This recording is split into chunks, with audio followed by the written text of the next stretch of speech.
On the morning of September 11th, 2001, while working for then U.S. Senator Russ Feingold, my colleagues and I learned that a plane hijacked by terrorists was heading for the Capitol. I still vividly recall what it was like to run out of the Hart Senate office building, fearing for the safety of my friends, my colleagues, and my family. 3 weeks later, our Senate office received mail contaminated with deadly anthrax spores. My colleagues and I were put on powerful antibiotics for several months to counteract possible anthrax exposure.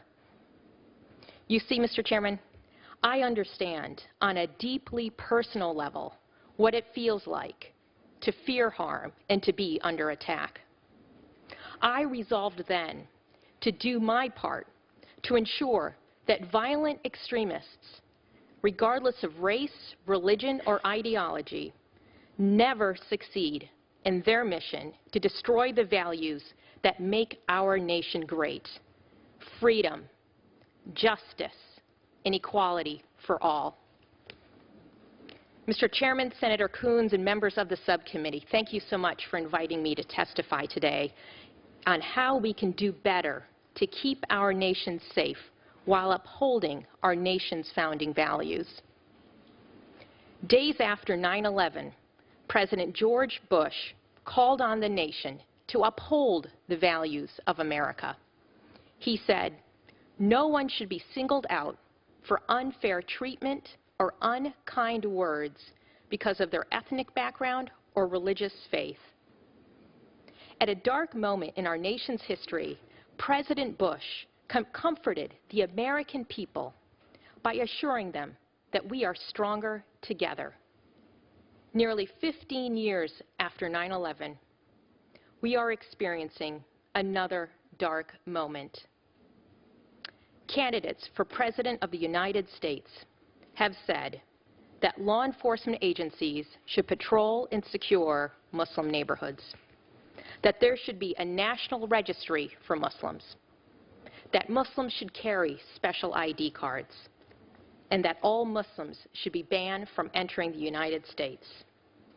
This rhetoric makes our nation less safe. It makes us less safe because law enforcement's job is to find the needle in the haystack, a task that is made much more difficult when more stacks of hay are added to what the FBI director has called a nationwide search for the needles. We are also less safe because ISIS wants this to be a war against Muslims. Think about it. Do we really want to surrender our values, American values, to a death cult that has no respect whatsoever for human life and human dignity? Tragically, this dangerous political rhetoric has signaled to the public that it is okay to fear your Muslim neighbor. It has led, in the last several months, to a disturbing and unprecedented rise in hate crimes, murders, firebombings, shootings. In the last 7 months alone, there have been nearly 100 hate crimes against American Muslims and those perceived to be Muslim. These hate incidents are not mere statistics. They affect real people and families, most importantly, our children. Late last year, a mother told the story of her daughter, Sophia. Sophia began collecting all of her favorite things in a bag, fearing that the military would come to take her family away because they are Muslim. As sad as this story is, the response from U.S. Army veterans who heard this story was powerful and touching. Veterans posted images on social media of themselves in uniform with this message to this child: "I will protect you." Since the tragic events in Orlando, Muslim advocates, along with Americans from all walks of life, have stood with our friends in the LGBTQ community. You see, We are not willing to give up on America. The idea that a group of people, diverse in every imaginable way, can form a lasting bond based on the shared principles of freedom, justice, and equality for all. Some would dismiss this as political correctness. To me, it is a belief in the power of what has made America great. We hope that our elected officials are not willing to give up on America, that you will do everything in your power to uphold and defend America's defining values and principles. Thank you. Mr. Cohen. Thank you, Senator Cruz. It's good to see you again. Our country faces threats of violent extremism from many sources. The horrible massacre at the Orlando gay nightclub earlier this month by a gunman pledging allegiance to ISIS is but the latest example. A year ago this month, it was the massacre of black churchgoers at the Charleston's Mother Emanuel Church by a white supremacist. 2 years ago this month, it was the murder of Las Vegas police officers by anti-government zealots who had been at Cliven Bundy's ranch.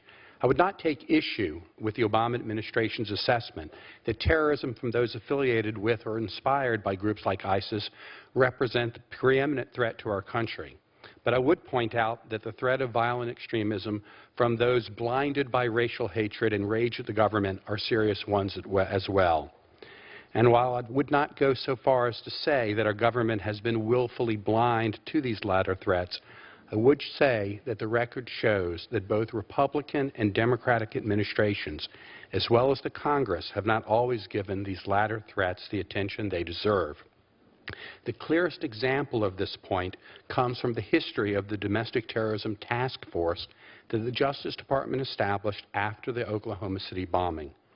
The task force was scheduled to have one of its regular monthly meetings on 9/11. But not only was that meeting canceled, the task force didn't meet again for 13 years as the threat associated with groups like al-Qaeda came to dominate the government's attention.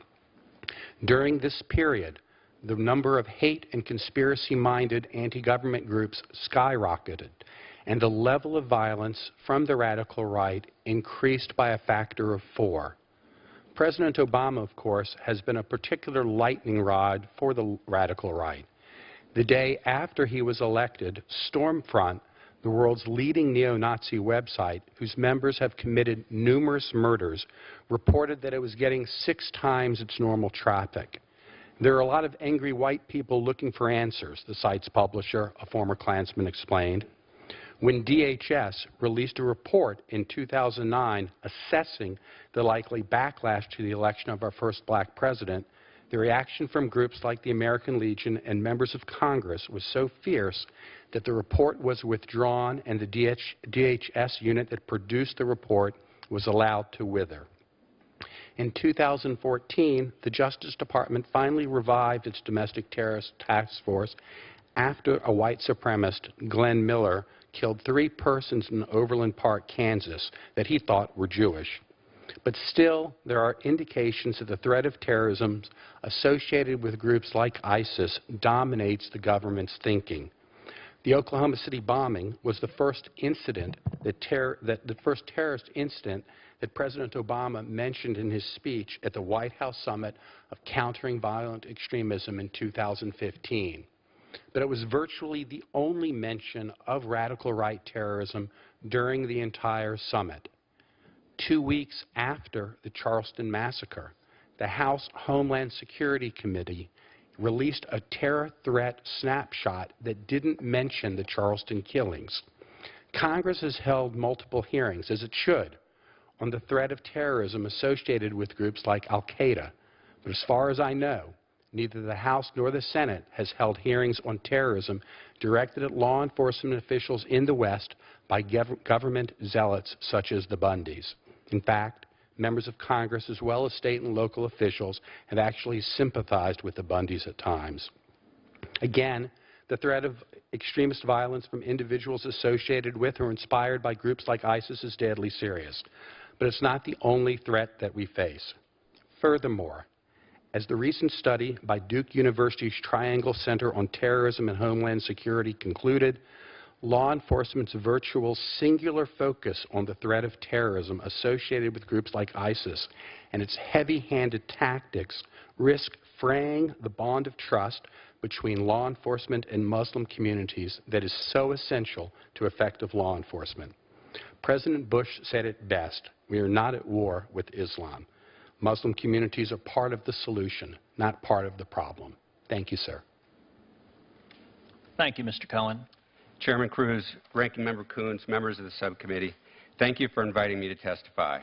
Though it's clear our counterterrorism efforts are not as effective as they need to be to reduce political violence abroad and build public resiliency to terrorism at home, I respectfully disagree that the Obama administration's reluctance to use the term radical Islam is part of the problem. Policymakers and anti-Muslim advocacy organizations have ensured that radical Islam has remained a predominant part of the counterterrorism discourse since the 9/11 attacks. Congress has held more than a dozen hearings on the topic. Biased and factually flawed counterterrorism training materials produced by the FBI and the Departments of Justice, Defense, and Homeland Security vividly demonstrate these groups had substantial influence on the instruction these agencies provided over many years. The problem is not that there has been too little talk of radical Islam, but too much.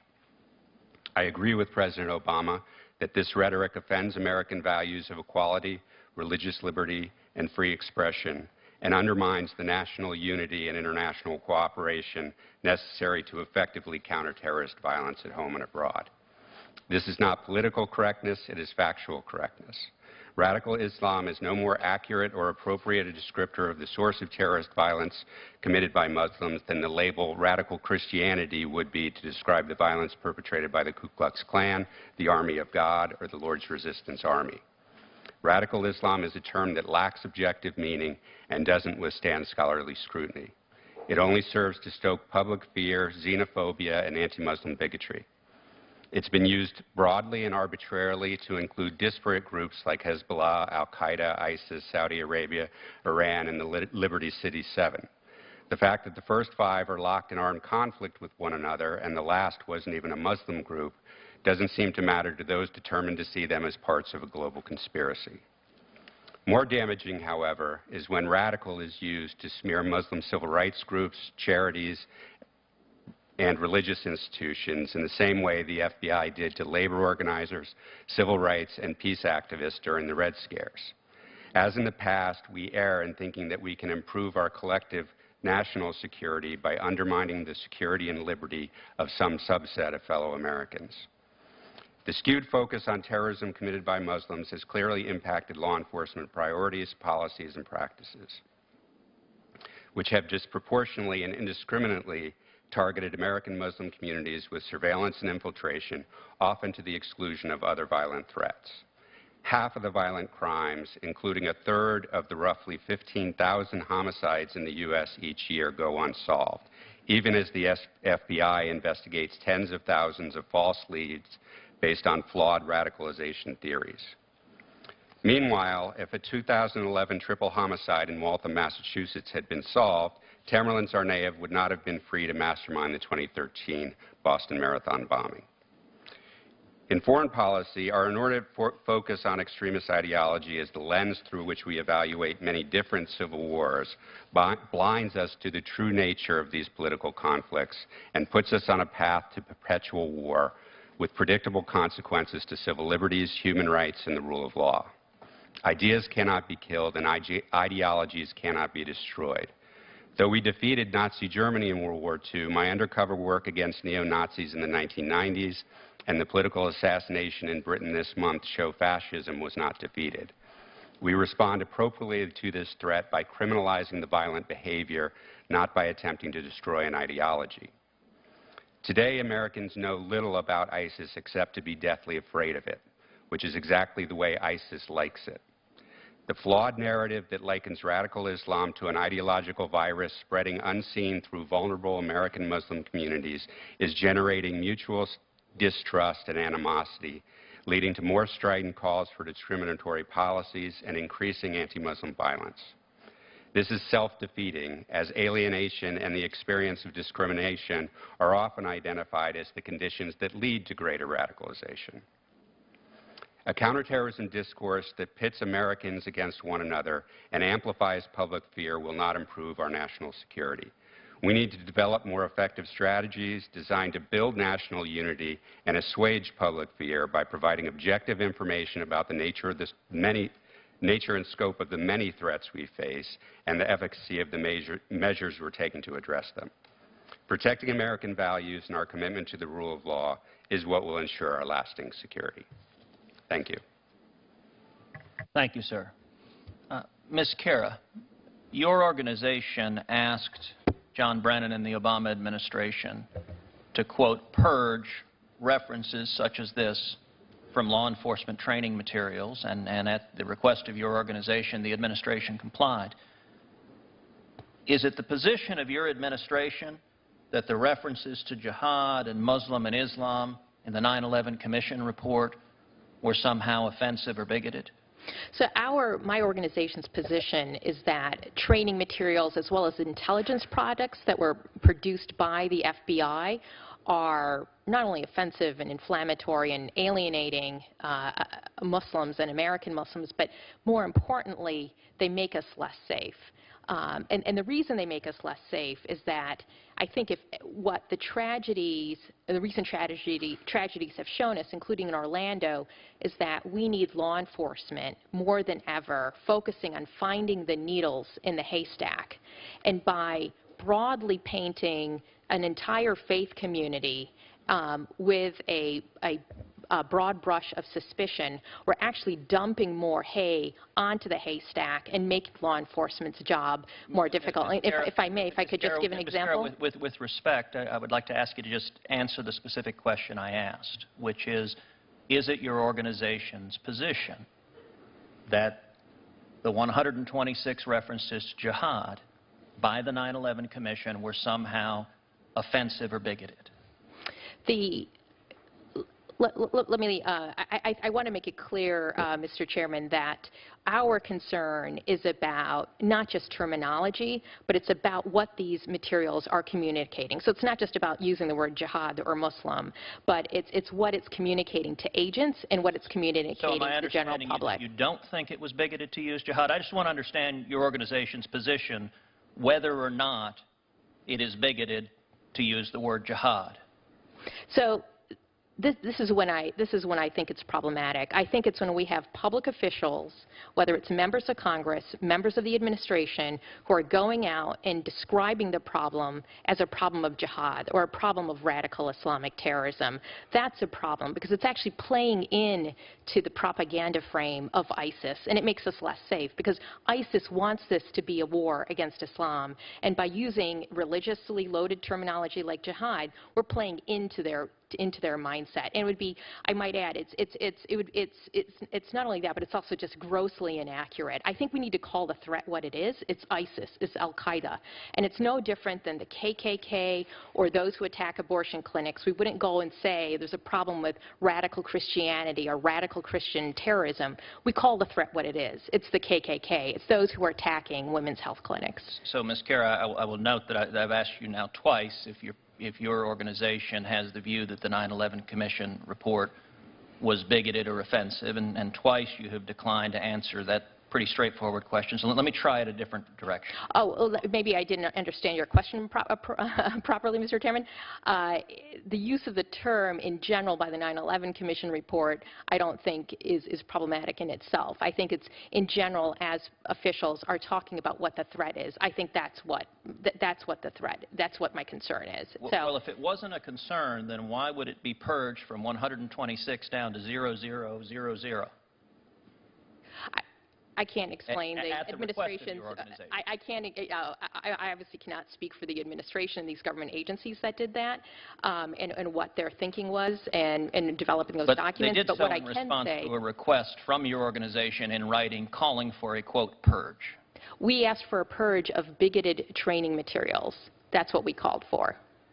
Well, let me try it a different direction. On March 16, 2015, the Long Island Press quoted Glenn Catan, who is the legal director for your organization, as saying, quote, like, what are you going to do about radicalization in the Muslim community?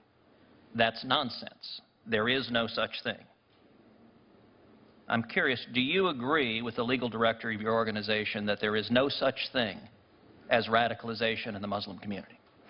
Well, this is what we do believe, Mr. Chairman. What we believe, and this is based on attacks we've seen in our country in just the last year alone, whether it's the Orlando shooting, the attack on a women's health clinic, the attack at the AME Church in Charleston, South Carolina, we know that extremist violence takes many forms and people motivated regardless of their race, religion, or ideology. And what we also know is that there's no pathway, so to speak, to get to that point of engaging in violence. What the national security and law enforcement experts say is that the common thread that you see is vulnerable individuals who are seeking a sense of purpose. And so we totally disabuse and do not believe in this canard that there's somehow a pathway to radicalization. And that's what numerous studies have shown as well. So I want to give you just one more opportunity to answer the question directly, because I don't believe you did. Do you agree with your legal director who said, quote, there is no such thing as radicalization in the Muslim community? There are violent individuals in all communities, including the Muslim community. But Is it connected to any ideology? There are some people who, where there is ideology that's a part, but ideology is not the center or even part of the center of the causation for what causes people to engage in violence. And it's not just me that's saying that. It's experts like my colleague, Mr. German, and law enforcement and national security experts who say that. So I'm just going to give you one more opportunity to say whether yes or no you agree with the legal director that there's no such thing as radicalization in the Muslim community. I'll note for the record, Senator Durbin apparently doesn't want you to answer that question. I would like you to show the courtesy of this witness instead of badgering her. Thank you, Senator Chairman, Durbin. you've been very courteous. I'd like an administration that shows the courtesy to the victims of radical Islamic terrorism and doesn't edit a 9/11 call from a terrorist who's murdering 49 people in Orlando and pretending the threat doesn't exist. Senator Coons. Thank you, Mr. Chairman, because I do think it is important for us to allow a broader conversation than that one question. Let me go back to the opening testimony, if I might, to Dr. Jasser and to Ms. Khera. Dr. Jasser, you took issue, and many witnesses today took issue with President Obama's alleged refusal to use the very term radical Islam. One of the questions we have is what we're going to do to keep our country safer going forward. The presumptive Democratic nominee, former Secretary Clinton, has used the term radical Islamism. Is this entire hearing dedicated to the difference of those three letters? And in my view, it is worth considering whether proposals made by candidates for president, including the chairman and Donald Trump, to conduct patrols of so-called Muslim neighborhoods, to require a national list of Muslim Americans, to bar Muslims from coming to this country, or to conduct surveillance of First Amendment protected religious activities. I have to ask a question for both of you, if I might, at the outset. Would those proposals make us safer? We've had a lot of testimony here today from this panel about whether or not there is willful blindness, whether or not there is actions taken by dedicated professional law enforcement officials as a result of alleged political correctness by this administration. I think a pressing question for this panel and for the members of this committee as we look forward to the next administration is whether we will address this whole problem by simply having a nominee who speaks of radical Islamism, or whether we will address this problem by inflaming the entire Muslim world against us by proposing things that are unsound as a matter of law enforcement practice and unsound as a matter of our own Constitution. Ms. Khera, Dr. Jasser, I'd be interested in your response. Senator Coons, if I may, I absolutely agree with you that I think just talking about the terminology is not going to just swipe the problem away. And I think the issue is that we need to actually focus on the actual activity of violence, what's causing the violence, and ensuring that law enforcement has the resources they need to actually focus on finding those needles in the haystack, so to speak. And I think having this dispute about the terminology is not helping law enforcement do its job. We need to focus on the real threat. And I might add that what I said earlier, that the use of this kind of terminology is also potentially counterproductive because it actually feeds in to the narrative and the frame that our enemies want. ISIS wants this to be a war against Islam, a war against Muslims. And to be frank with you, as I was sitting and listening to some of the comments from my colleagues on this panel earlier, I was just really disturbed because I thought, gosh, if ISIS is watching this hearing now, half of these panelists have just given them so much ammunition to go out and create recruiting videos to say, look, this is what the U.S. Senate is doing. They're actually giving a mouthpiece to this kind of, frankly, garbage. Thank you, Ms. Khera. Thank you, Senator. And let me just say, I think where my colleague, Mr. Jasser, is going, I think he's trying to have a theological debate, and there may very well need to be a theological debate, whether in the United States or in other Muslim countries. What I'm focused on is how we can keep our country safe. How can law enforcement do its job? And I've been in this work for 15 years, and I've spoken to senior law enforcement officials in the FBI and the Justice Department, in the Bush administration and the present administration. I never once have heard a senior law enforcement official say that the problem is Islam, that the problem is radical Islam. That's just not an accurate description of the threat, and we frankly make our country less safe if we continue to not focus on the true threat. And the Saudis Thank are happy you. Mr. with German, if I might turn to you.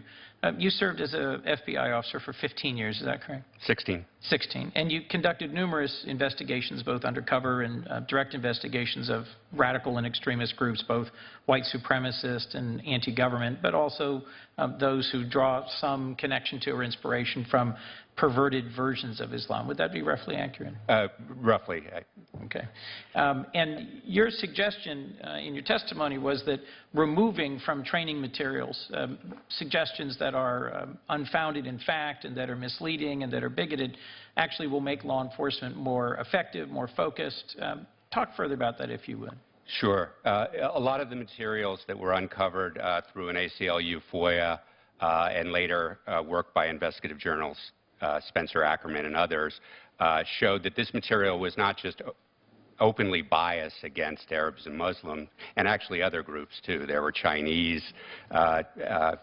cultural awareness trainings and many others, and they had a lot of factual flaws. And as an investigator trained to do investigations, we want to focus on facts and focus on what it is we're trying to accomplish. And we're trying to accomplish a reduction in violence. When I was working undercover in neo-Nazi groups, there were a lot of people who said a lot of things that I didn't like. And what I had to do, working within the guidelines I had at the time, was objectively evaluate where there was a reasonable indication of criminal activity. And by focusing on the handfuls of people that were actually engaging in criminal activity, I could ignore the vast numbers that were expressing themselves in ways I considered hateful and abhorrent, but weren't illegal. And I believe that our society is robust enough that we can live with those sorts of expressions because they fail by their own lack of merit. And what we need to do is make sure our law enforcement officials and our counterterrorism officials are focused on the facts on the ground rather than theories that don't survive scholarly scrutiny. So let me make sure I hear you right. Does the removal of factually based, facially biased and factually flawed counterterrorism training materials make us less safe? Does it weaken the ability of law enforcement to identify and intercept potentially violent folks who might engage in acts of terrorism? No, it makes our law enforcement more effective. And one of the comments that I made in my opening that the chairman took some difference with was I suggested that Omar Mateen and his actions will be the subject of ongoing scrutiny. What I meant, if I could clarify, was that there are and will continue to be debates in this Senate about whether we should take actions to close the terror watch list loophole that some would argue, I would argue, made it possible for him to acquire powerful weapons. Others might argue, as I do, that we should more adequately fund federal, state, and local law enforcement in order to ensure we've got more boots on the ground, more folks capable of the law enforcement work that you did. Others, and that's, I think, largely the point of this hearing, would suggest that the right response would be to focus on whether there are a few words in a few important guidebooks and whether or not we correctly understand Islamism versus Islam. Do you think closing the terror loophole, or do you think taking stronger actions to support local law enforcement are important to a successful strategy to keep Americans safe?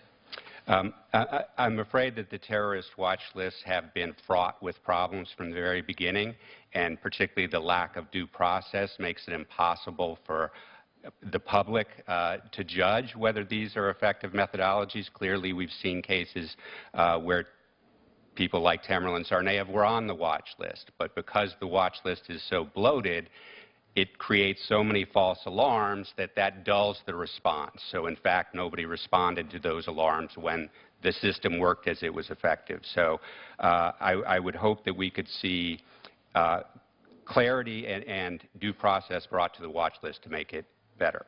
As far as certainly providing more resources to law enforcement is always something that's welcome, but if the model that the FBI is using now, which includes mass surveillance and then trying to whittle down who may or may not present a threat, combined with see something, say something tip lines that flood them with information, what the Webster Commission called the data explosion within the FBI, is actually making it very difficult for them to focus on real threats. And what we need to do is go back to the standards that I worked under, which required an objective, reasonable indication. Very low standard, but you're working with a reasonable indication based on actual evidence of illegal activity rather than flawed theories and mass suspicion that's difficult to clear. In other words, classic law enforcement work that relies on indication of acts, substantive acts, Exactly. further assaults on innocent civilians, rather than loose theories about what Islam is or isn't in the modern world. Exactly, and if you look at the tens of thousands of investigations that the FBI is doing with these broad authorities, very few of them even find enough information to justify the next level of investigation, which only requires an allegation. And an Inspector General report from 2010 suggested that the FBI agents were actually making their own allegations. So it's not a very high standard to meet that second level, but it was a tiny percentage, I think just over 4%, that even made it to that level. So we're spinning our wheels a lot, creating a lot of false alarms that make it easier for real threats to slip through the cracks. Thank you, Mr. Chairman. Thank you, Senator Coons. Senator Thank you, Mr. Chairman, for holding this hearing, and thank you, Senator Coons. Thank you to our witnesses. This hits at home for me. We have the largest Somali population in the country. I was just went out to meet with our first ambassador in 25 years to Somalia, Ambassador Schwartz, a man who's been in foreign service for over 20 years and is taking on this difficult assignment and understands that this is a balance. And the balance is going after terrorism and evil at its roots in places like Somalia, going after ISIS at its roots, and it's also going after extreme ideologies, Islamic extremism here at home. But in our community, we love our Somali community. Nearly 100,000 people. I have a full-time Somali outreach. He's now been elected to the school board. We have people who are running businesses, who are part of the fabric of life in our state. And I was the prosecutor managing an office of 400 people during 9/11, where Moussaoui was captured. And so we get this balance, and we see it all the time. And I always figured my mission as a prosecutor was to convict the guilty and protect the innocent. And what I have seen, the change from 9/11, when the Bush U.S. Attorney, Tom Heffelfinger, I went around to the mosques and assured people at the President Bush's direction that they would not be victims of hate crimes, that they would not be bullied, that we would stand up for them, and that was part of America. I've seen different rhetoric right now that is hurting those communities and not furthering justice. I met with some of our people from our Muslim community a few months ago at a mosque and heard the story of a family that had gone out for dinner. They're a family where their parents had experienced no discrimination before. They were simply having dinner with their 2 kids, and a man walked by and said, "You 4 go home. You go home to where you came from." And the little girl looked at her mom and said, "Mom, I don't want to go home. You said we could go out to dinner tonight. I want to eat dinner here. I don't want to eat dinner at home." Those were the innocent words of a child, because she only knows one home, and that is Minnesota. And she only knows one home, and that is the United States of America. So in a state where we've now had dozens of indictments against people who have been trying to go to join those evil terrorist organizations of Al-Shabaab and ISIS, where we have convicted people in just the past month, understanding how important this is, respecting our law enforcement, our FBI, our U.S. Attorney appointed by this administration for their work, I still understand how we cannot indict an entire religion and an entire community because of the conduct of a few. So this is a balance. I guess my first question, and I've heard that Congressman Elliston's name was raised. He is my congressman. He is a man of great patriotism. He is a man that is paired up with Tom Emmer, one of the most conservative members over in the House, who took Michelle Bachmann's seat to start the Somali caucus. The 2 of them have done that together because we don't see politics as getting in the way of not just the prosecution of criminals and evil, but also in the defense of Americans and innocent Americans. And I heard his name was raised, but I know that I want everyone on the panel to know that he has been an advocate for funding, as have I have been, as Senator Franken, as have been many, to figure out how we can go after this and figure out when kids and young people, no parent want their kids to grow up to be a terrorist, are influenced by this, and how we can do a better job of identifying problems. And that's why the Homeland Security, I know Jay Johnson's going to be testifying here, we're going to ask him about this, that we're putting out some grants now from Homeland Security. We put something like $50 million in the last appropriations bill to try to go after this violent extremism. And I guess I'd ask you, Mr. German, first about how you think this could work and how this is part of the solution, in addition to what I support is strong law enforcement, but this side of it too, to try to prevent these kids from being influenced in the first place. Thank you for the question. And I've been fortunate enough to go to Minneapolis and speak quite a bit with the Minneapolis Somali American community. I think part of the problem is keeping the frame as extremism. I mean, when you look at the foreign travel, in the first instance during the Somali Civil War, there was an invasion from a foreign country into their ancestral homeland. So since there has been a United States of America, Americans have gone to fight in foreign conflicts, not just ones that they have some familial attachment to, but where they felt some interest in either becoming part of a big adventure or some ideological attachment to one side or another, and we have treated that as a normal part of American life. We now have this prism of extremism where we ignore the conflicts going on and treat it as a problem within the heads of these children. And my concern is that by doing so, what we're doing is shoving the conversations about those foreign conflicts into the dark corners of the room, right? So parents tell their children, don't talk about politics in Somalia or Syria and Iraq when you're in the classroom. Don't talk about that when you're in the mosque. I don't think that's what this program's about, Mr. German. I mean, this is not about that. It's about working with communities and trying to give them the kind of support they need. So if a kid is starting to have issues and they see things, that they start pairing them up with people so they can figure out what's happening. So I've been looking at these programs, and part of the problem... So you don't support them? It's difficult to say that because I can't get information about them. Okay. We have been trying very hard. These are public-facing programs. We should be able to evaluate them publicly. Okay. But many of the programs... So we should be asking Jay Johnson about this when he comes before their hearing. Could I want to see if some of the other views here, because some of these people that have been recruited in Minnesota there is some terrorist cell issues, other people recruiting them, but a lot of times it's people on the internet.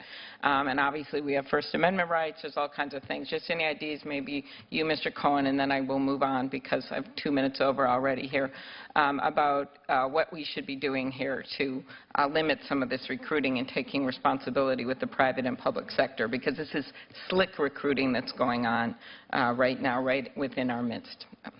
Yeah, thank you for the question. You know, we have to put out alternative voices and, you know, not have a narrative that we are opposed to them or that we are attacking their religion.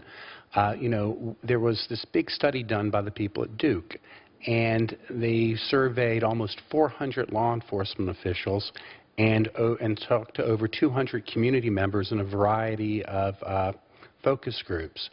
And the sense was that there was sort of an oppressive atmosphere from law enforcement toward these communities. And that, I think, is pernicious and counterproductive. So I think we have to maybe restart and rethink some of these programs and, of course, provide alternative narratives for the young people. If I could add one more thing, if I could. You know, a lot of the rhetoric in the presidential campaign has been, I think, pernicious for young people. You know, we did a nationwide survey of teachers to ask what has happened in your classroom as a result of this.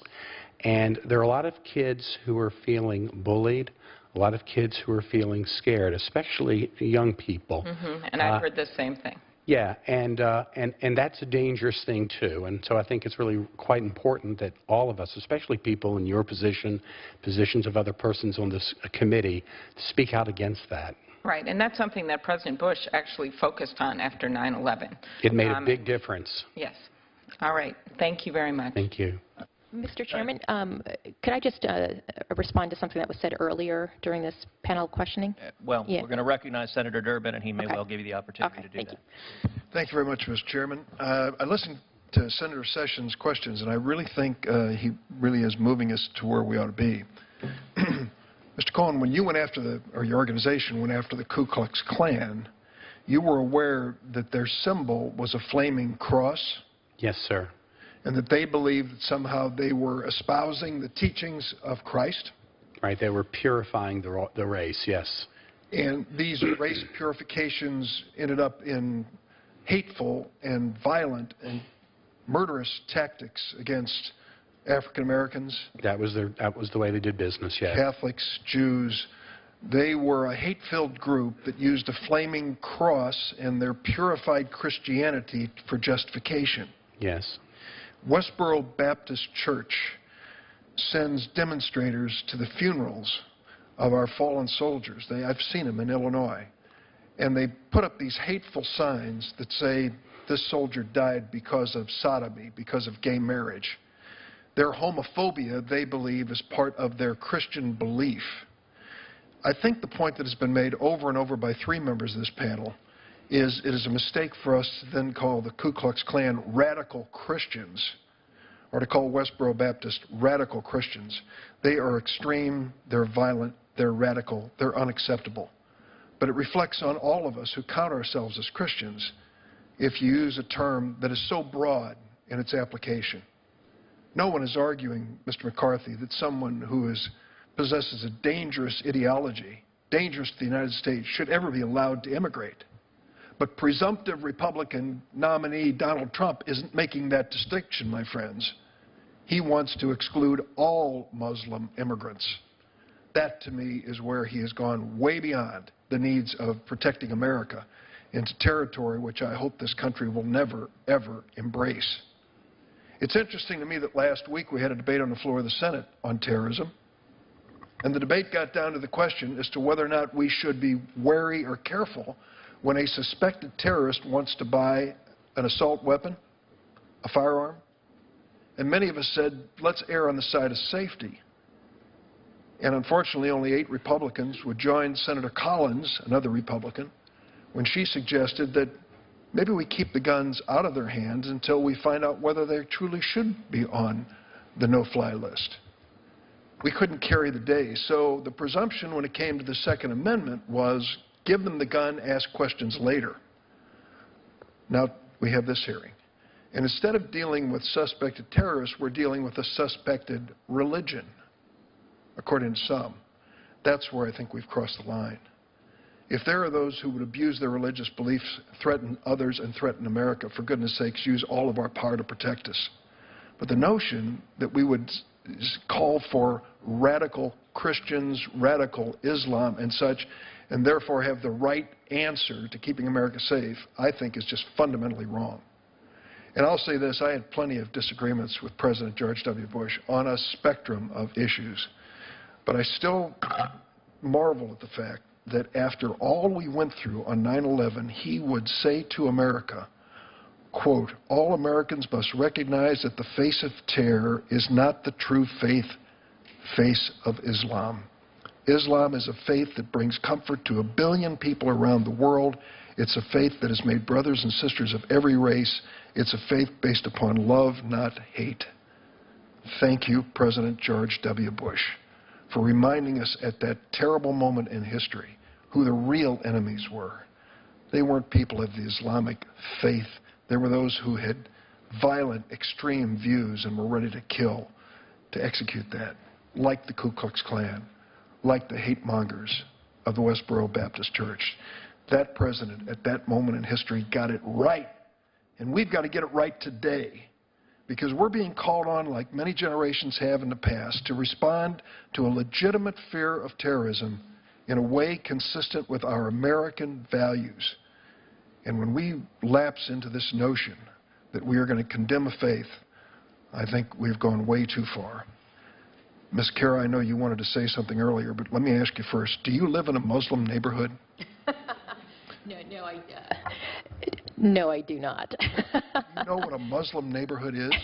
I was scratching my head a bit when I first heard that term used.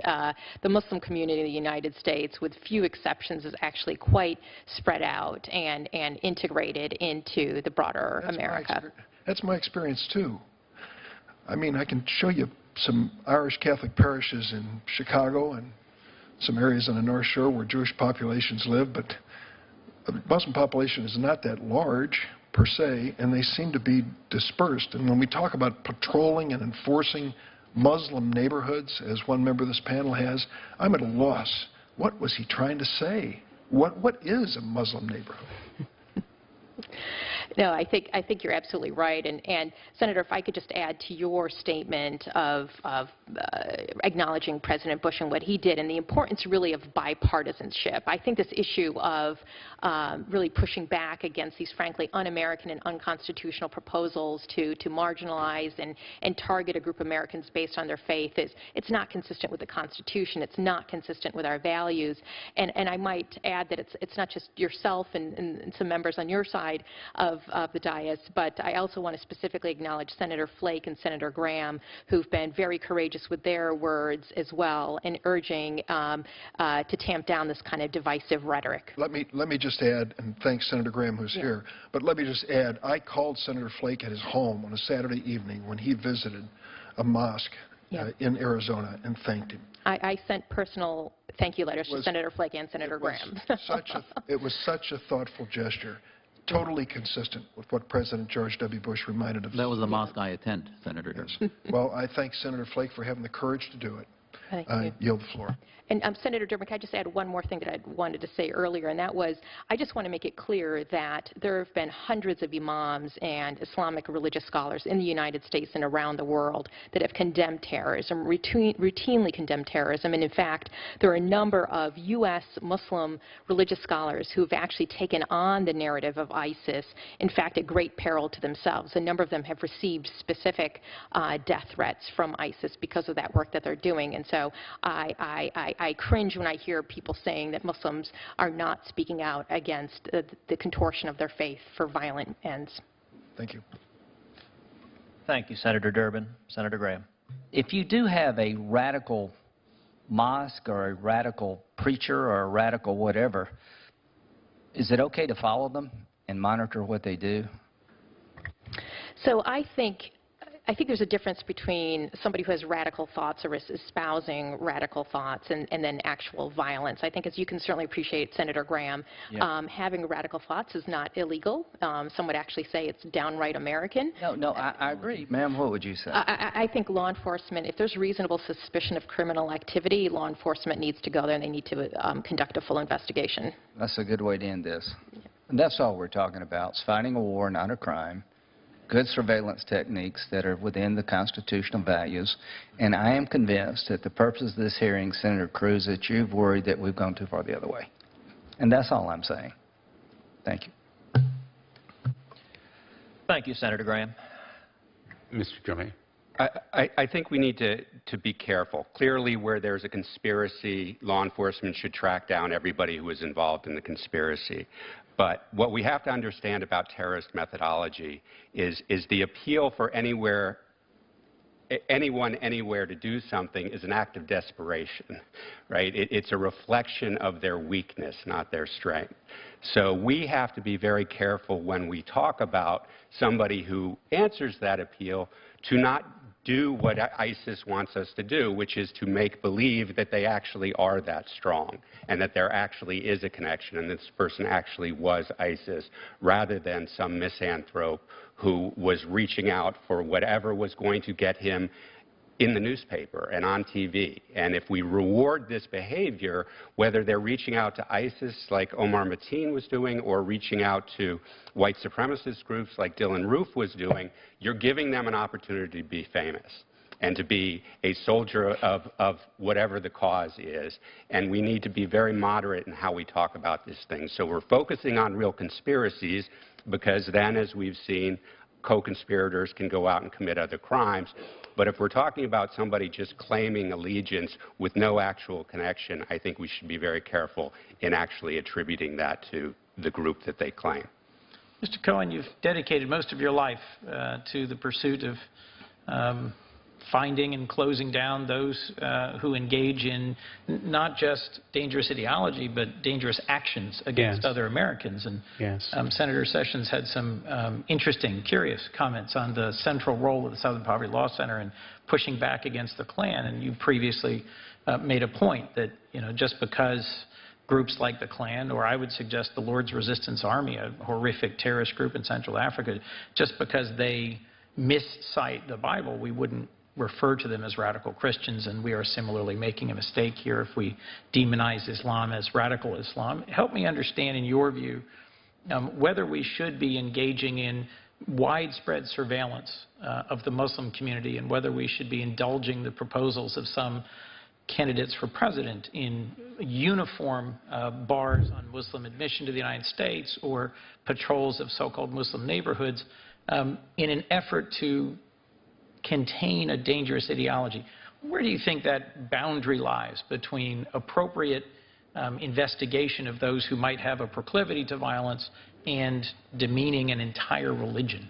I think we're on a very slippery slope and a very, very dangerous one. If I could respond to one thing that Mr. McCarthy said, and perhaps that will put it into context, the abstract advocacy of violence in our country is constitutionally protected speech. What's not protected is stealing a group and preparing a group for violence. The first is protected by the First Amendment. The latter is a conspiracy, a criminal conspiracy. I think that if we don't hold that distinction sacred, our country will be in trouble. I think that some of the implicit suggestions that we should surveil entire communities are not only ineffective but wildly un-American. And I can't believe that we would countenance that kind of activity in our country. I think it would drive. I think it would more likely drive terrorism than it would root it out. Well, that is exactly the challenge I think Senator Klobuchar was referencing in her home community, the challenge of striking a balance between investigating, prosecuting those very few individuals who are committed to acts of violence and breaking up conspiracies, and engaging the much broader Muslim community that is loyal and wants to fully enjoy the freedoms of the United States, and without their partnership and effective intervention of that very small number of folks who want to turn an ideology into an action, is really going to be at some risk. Ms. Khera, there was a previous exchange about the importance of removing from training manuals information that was just bigoted and wildly misleading. If you just renew the point, you asserted in your testimony that stigmatizing and marginalizing an entire community based on their faith both chills our First Amendment and also puts us at risk, because it frays the very relationship between law enforcement and millions of Americans. Would you just elaborate on that for a moment? Yeah, sure. You know, and specifically on your last point, I think the concern is that if you create mistrust between law enforcement in our communities, people are going to be reluctant to interact with law enforcement and potentially report crimes. And so that means people who are engaging in potential crimes are not going to be caught and brought to justice. So I think there's a real public safety concern there. And specifically, just to kind of tease out what that the concern is that these materials were basically setting up a situation where it was calling for either innocuous activity or religiously First Amendment protected activity to now be seen as an indicator of violence. So, for example, growing a beard, attending a mosque or a prayer group were specific items and behaviors that were listed in an FBI intelligence product as being a so-called indicator of violence. So, in other words, actions that could equally be indicators of being a faithful Muslim. Correct. Or in some people's perspectives could be seen as a gradual movement towards radicalization. Removing that from a training manual makes it more likely that law enforcement agents trying to understand Islam will not make the mistake of assuming that all Muslims are radicalized and are inclining towards a violent ideology. That is correct. Is that your basic assertion? That is correct. Mr. German, last, if I might just close with you. So the assertion's been made indirectly and then directly that the Obama administration has literally put American lives at risk because of political correctness, or even worse, that career law enforcement agents, because of a fear of somehow being politically incorrect, stepped back from doing their job to keep Americans safe. In the instance of Omar Mateen, he was surveilled several times by FBI agents, both directly and indirectly, undercover agents and folks who were sent in to try and see what he might commit to or what he might do. There's two different possible theories of the case here. One is that the Obama administration is disloyal, treasonous, and putting Americans' safety at risk, and so willfully said, we're not going to take any actions against this dangerous radical. I find that disrespectful to what I know of those in state and local and federal law enforcement I've worked with for many years, who frankly, when they see a clear threat to public safety, don't care about political correctness, they care about doing their job. An alternative theory would be that despite repeated attempts to build a credible case against this individual, he didn't bite.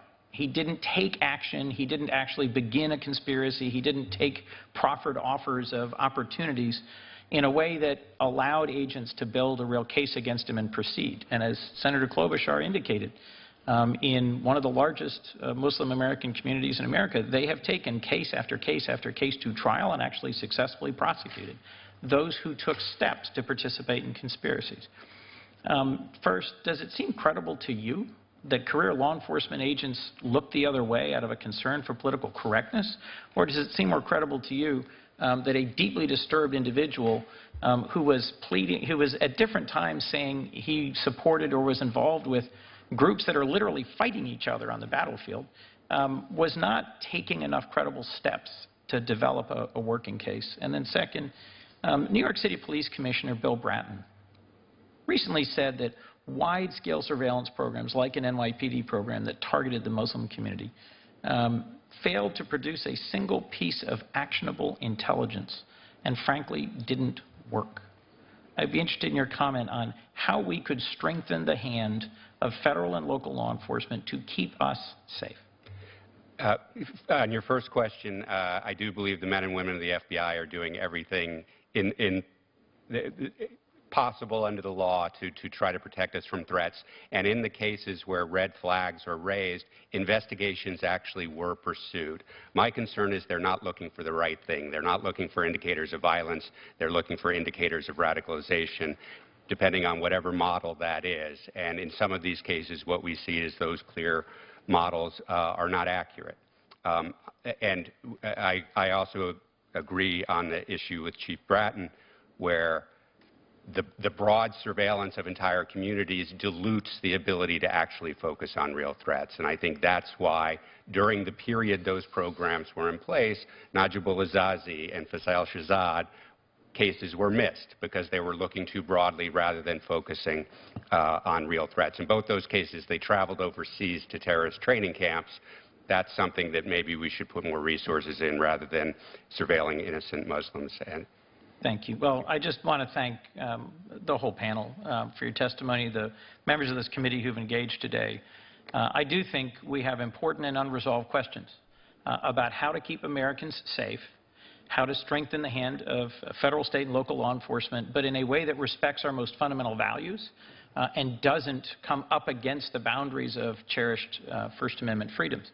And I frankly think whether you call it radical Islam, radical Islamism, Islamic extremism, spending 3 hours arguing about these semantics, in my view, hasn't really moved us any closer towards developing new and more effective ways to combat terror and to defeat ISIS. And I look forward to the upcoming hearing where we will have Secretary Jeh Johnson here, and we can both ask more pointed questions about the Department of Homeland Security and the strategy we will all follow going forward.